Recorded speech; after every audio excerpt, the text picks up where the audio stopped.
राधे राधे। श्री हरिवंश वृंदावन की जय हो। आज मैं आप लोगों को एकादशी के व्रत के बारे में बताऊंगी। इस व्रत को करने से हमारे सारे मनोकामनाएं पूरी होती हैं। एकादशी वाले दिन सवेरे जल्दी उठ के और अपने साफ सुथरे कपड़े पहन के उसके बाद अपने मंदिर की साफ सफाई कर लें और साफ सुथरे कपड़े पहन लें।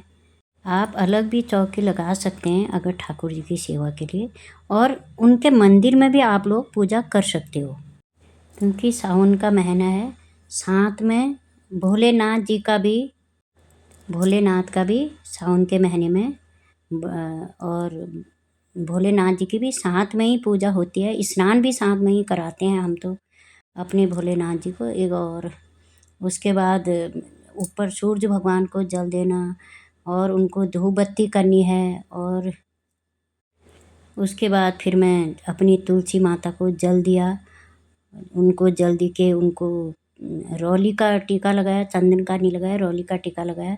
क्यों, आज एकादशी है तो चावल चढ़ता नहीं और तिल भी नहीं थे, बस मैंने तो ऐसे ही फूल से वो किया, फूल ही चढ़ाए थे। और कहते एकादशी वाले दिन तुलसी को जल भी नहीं देना चाहिए कहते, पर हम भी नहीं देते हैं जल, उनको ऐसी जोत बत्ती वगैरह कर लेते हैं। उसके बाद मेरे घर में लगे थे फूल, मैंने बोला क्यों नहीं मंदिर के लिए 2-4 फूल भी तोड़े। अंदर मंदिर में वैसे हैं घर में फूल तो हमारे घर में पहले आ जाते हैं। उसके बाद मैंने अपने ठाकुर जी को स्नान कराने के लिए पहले प्लेट में फूल डाले। आप लोग चंदन से ओम भी लिख सकते हो और स्वास्तिक भी बना सकते हो, पर मैंने तो ऐसे फूल रखे। फूल रखने के बाद अपने ठाकुर जी को उसमें स्नान कराया।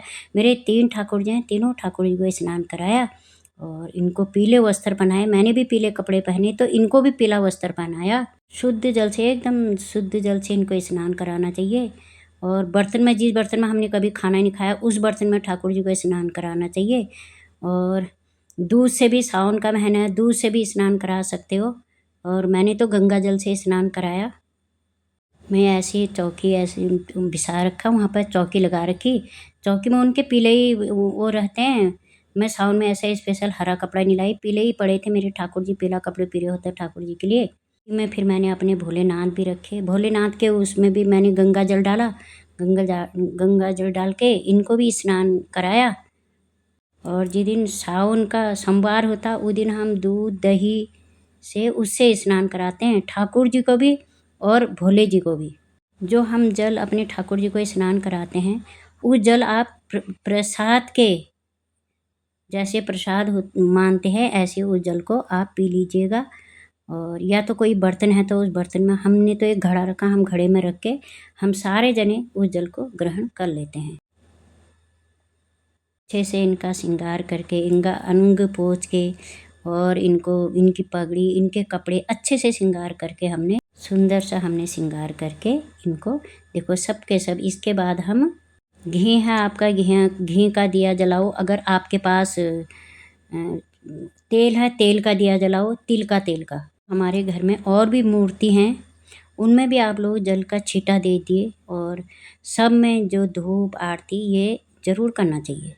एकादशी वाले दिन भगवान विष्णु जी के साथ लक्ष्मी मैया का भी पूजा स्नान करना चाहिए। ठाकुर जी को हमने पहले ही वस्त्र पहना दिए।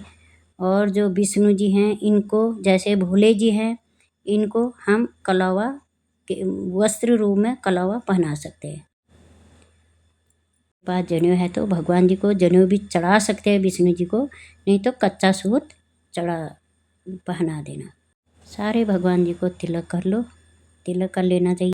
आज एकादशी है, एकादशी वाले दिन चावल चढ़ते नहीं। और तिल का इनको वो जैसे हम रौली लगाते हैं, रौली के बाद आप तिल इनको, राधे राधे। श्री